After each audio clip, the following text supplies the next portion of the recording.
Alors ensuite, on nous parle d'un polynôme annulateur de J qu'il faudrait déterminer. Alors un énoncé gentil vous aurait sans doute donné le polynôme annulateur, ici ça n'est pas le cas. Il faut donc trouver un lien entre les puissances de J. Alors polynôme annulateur non nul, on aurait pu préciser, hein. Le polynôme nul évidemment est annulateur de toute matrice, mais ça n'a aucun intérêt. Comment est-ce qu'on fait dans ce cas-là? Eh bien on s'intéresse aux puissances de J. Et en l'occurrence, quand on fait J au carré, donc ce sera la matrice J multipliée par elle-même. Alors en prépa, on ne met pas la matrice en hauteur au-dessus, là, hein, on écrit les matrices côte à côte. On va trouver la matrice entièrement constituée de 3. Autrement dit, c'est 3 fois J. Et bien ça y est, on a notre polynôme annulateur. Si on met tout du même côté, on a J carré moins 3J qui est égal à 0, et c'est un polynôme annulateur. Alors pour information, n'importe quelle matrice carrée d'ordre 3 admettra toujours un polynôme annulateur de degré au plus 3. Ça n'est pas dans le cours, mais c'est bien pratique. Donc je suis sûr, si je prends n'importe quelle matrice carrée d'ordre 3, il y a forcément un lien entre m au cube, m au carré, m et l'identité. Je peux forcément trouver des coefficients vérifiant cette relation. Prenez une matrice au hasard, vous arriverez toujours à trouver un lien. Alors il sera peut-être pas très drôle à trouver, mais vous pourrez toujours trouver un lien entre les puissances de m, au pire avec m au cube. Dans notre exemple, il a suffi de j carré pour s'en sortir. Donc on va pouvoir comme ça continuer notre rédaction. Alors vous avez un autre exercice dans les vidéos là, que l'Air Prépa met en ligne, qui s'intéresse aux puissances de J, qui est une question aussi très très classique. Encore une fois, la matrice J est vraiment à maîtriser sur le bout des doigts.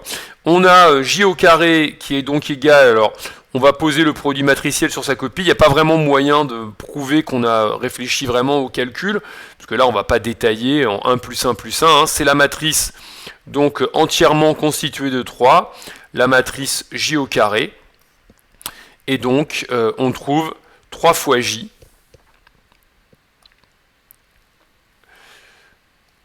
D'où l'affirmation que J au carré moins 3J est égal à 0. Et donc, on peut conclure. Le polynôme P égale à x carré moins 3x est un polynôme annulateur de J.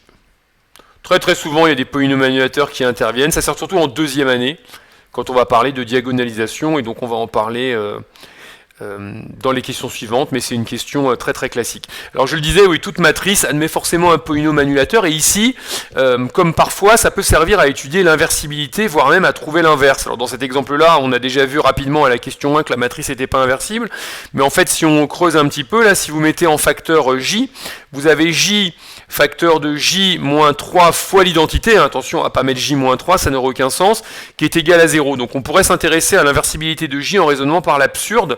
Si jamais J était inversible, eh bien on pourrait multiplier par J moins 1, et donc en multipliant par J moins 1, on arrive à cette relation-là, et il se trouve qu'à gauche, vous avez un J moins 1 fois J, et J moins 1 fois J ici, eh bien ça fait l'identité, donc ça disparaît, et donc vous arrivez à la conclusion que J moins 3i est égal à 0, c'est-à-dire que J égale 3i, qui est absurde. Quand vous regardez la définition de J, J n'est pas égal à 3i. Donc par l'absurde, en fait, grâce à ce polynôme annulateur, on peut démontrer que J n'est pas inversible.